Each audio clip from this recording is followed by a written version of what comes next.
Usually, when you and I talk about burning money and it's on an RV, we're speaking metaphorically about depreciation. But with the 2022 Fleetwood Frontier, we're talking about a hydraulic line routed directly against a steel chassis rail that can literally turn your asset into a fireball.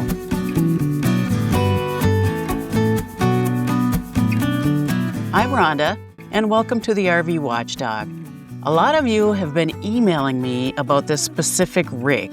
It looks like a deal of the century, a luxury diesel pusher less than 3 years old for under $170,000. It looks like a hidden gem. But you know my rule, I don't care about the granite countertops, I care about the books. I've spent the last week pulling the SEC files, the NHTSA safety reports, and the hidden service bulletins. And what I found isn't just a lemon, it's a pattern of what we call infant mortality, critical parts failing immediately because they were rushed. By the end of this video, I'm going to show you why that $130,000 price drop isn't a gift. It's a warning sign. Let's start with the bones. Fleetwood marked the Frontier as a value luxury coach. Now, in forensic accounting, whenever I see the word value attached to luxury, I go looking for what corner was cut. I found it right here in the powertrain. The brochure screams Cummins diesel, and that feels safe, right? But look closer. This is the Cummins B6.7 engine. But it's been detuned to 340 horsepower and 700 foot-pounds of torque. What does that 20 horsepower matter? It's not about speed, it's about the missing 100 foot-pounds of torque. This is the difference between merging safely onto the highway and holding up traffic on a 6% grade. But here's the real liability. They paired this engine with the Allison 2500 MH transmission. This is a budget option. The 2500 series has a physical torque ceiling. That means you cannot tune this engine for more power later.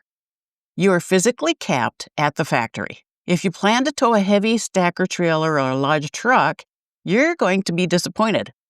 You're buying an asset with a permanent performance glass ceiling. Now let's talk about negligence. This unit was built during the COVID boom of 2021 and 2022. Production lines were running fast, and frankly, mistakes were made. I need you to pay attention to this document. This is Recall 22V655. This verified data on Frontiers built between May 2021 and August 2022.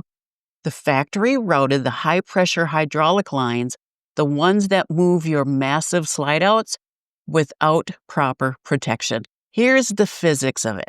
You drive, the RV vibrates. The rubber hose rubs against the sharp steel chassis rail. Eventually, it bursts. Hydraulic fluid, which is highly flammable, sprays onto the hot exhaust generator. Best case scenario, your jack fails.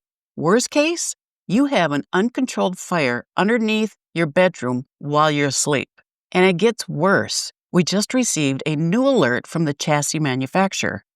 This is Recall 25V760 regarding the Freightliner V-Ride suspension. The audit shows that the fasteners holding the rear axle were not torqued correctly at the factory. If these come loose, the rear axle can literally shift while you are driving. This creates rear wheel steering. You could lose control and roll over. So we have a fire risk from the house builder and a rollover risk from the chassis builder. In my book, these aren't quirks, these are catastrophic liabilities. Let's move inside. You buy a diesel pusher for the amenities, right? Infinite hot water, radiant heat that comes from the Aqua-Hot 250D system. But on the 2022 Frontier, that luxury comes with a hidden tax.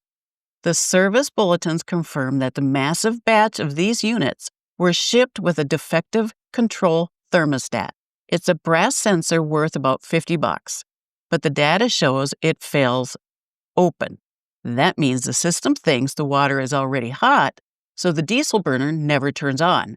You were left with a $300,000 coat and a freezing cold shower. And because of the way Fleetwood engineered the floor plan, accessing this unit for repair is a nightmare. People always ask, Rhonda, why? Why were the lines routed wrong? Why were the bolts loose? To answer that, you have to follow the money. I pulled the SEC filings for the parent company, Rev Group. While these specific Frontiers were being built with defects, the corporation was focused on harvesting capital. In 2024, they authorized a 250 million share repurchase program. They were buying back their own stock to boost the share price. At the same time, the recreational vehicle segment saw its adjusted earnings before interest, taxes, depreciation, and amortization collapse by 58%. They admit in the filing that this was partially due to the increased dealer assistance. This is corporate speak for paying dealers cash incentives to take inventory that isn't selling. When a manufacturer prioritizes stock buybacks over factory floor QC, the customer pays the price. The market knows this. That's why a rig that costs $300,000 new is sitting on the floor today for $168,000. That is a 45% depreciation hit in 3 years. That is a financial bloodbath. So let's wrap up this investigation. Is the 2022 Fleetwood Frontier 36SS a bargain? In my professional opinion, it is a high-risk asset. The depreciation is tempting, sure, but the deferred maintenance on these COVID-era builds is a hidden debt you will have to pay. You are buying a powertrain that is permanently limited by its transmission. You're inheriting a fire risk that requires immediate verification, and you are buying from a vintage where corporate focus was on the stock price, not the plumbing.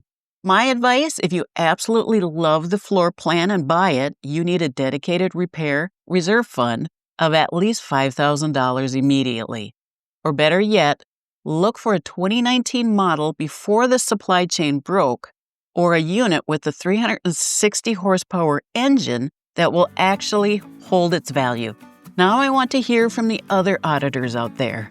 You. Did you buy an RV during the 2021 or 2022 COVID bubble?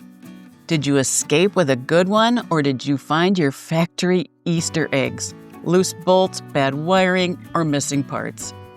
Leave your testimony in the comments below. I read every single one. And as we always do, I've posted a full list of our research sources with links over on our Facebook page, so you can see the data for yourself. We believe in being an open book for those seeking the truth. If you found this investigation helpful, please like and share this video, and we know to make more just like it. Adventure is calling. See you on the road.